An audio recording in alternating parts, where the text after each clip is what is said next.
Hello guys, welcome to Soumya TNPSC. So 2025 group 2ல் நீதி கட்சி ரிலேட்டடாக கேட்ட ஒரு கொஸ்டின் பார்க்கலாம்.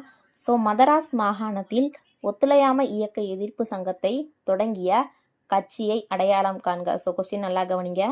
மதராஸ் மாகாணத்தில் ஒத்துழையாமை இயக்க எதிர்ப்பு சங்கத்தை தொடங்கிய கட்சியை அடையாளம் காண்க.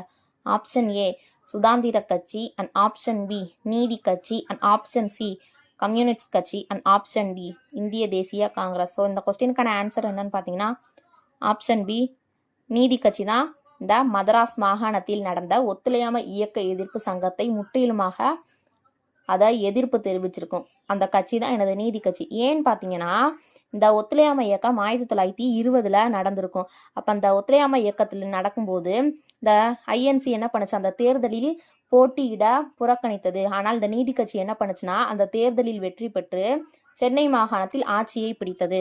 ஸோ இது ஆட்சியை பிடிச்சோன்னே இது என்ன பண்ணுச்சுன்னு பார்த்தீங்கன்னா பிராமணர் அல்லாதவர்களின் நலனுக்காக பாடுபட்டது. ஸோ அதனால இது என்ன பண்ணுச்சு, ஐஎன்சி இருக்கு இல்லையா, இந்திய காங்கிரஸ், இந்த ஐஎன்சியோட தேசியவாதத்திலிருந்து முற்றிலுமாக இந்த நீதி கட்சி வேறுபட்டதுனால இதுதான் இந்த ஒத்துழையாமை இயக்கத்தின் சங்கத்தை எதிர்ப்பு தெரிவிச்சிருக்கும். ஓகேங்களா? ஸோ பிடிச்சிருந்தா லைக் பண்ணுங்கள். ஸோ நம்மளோட சேனலை சப்ஸ்கிரைப் பண்ணலைன்னா சப்ஸ்கிரைப் பண்ணிடுங்க. நன்றி மக்களே.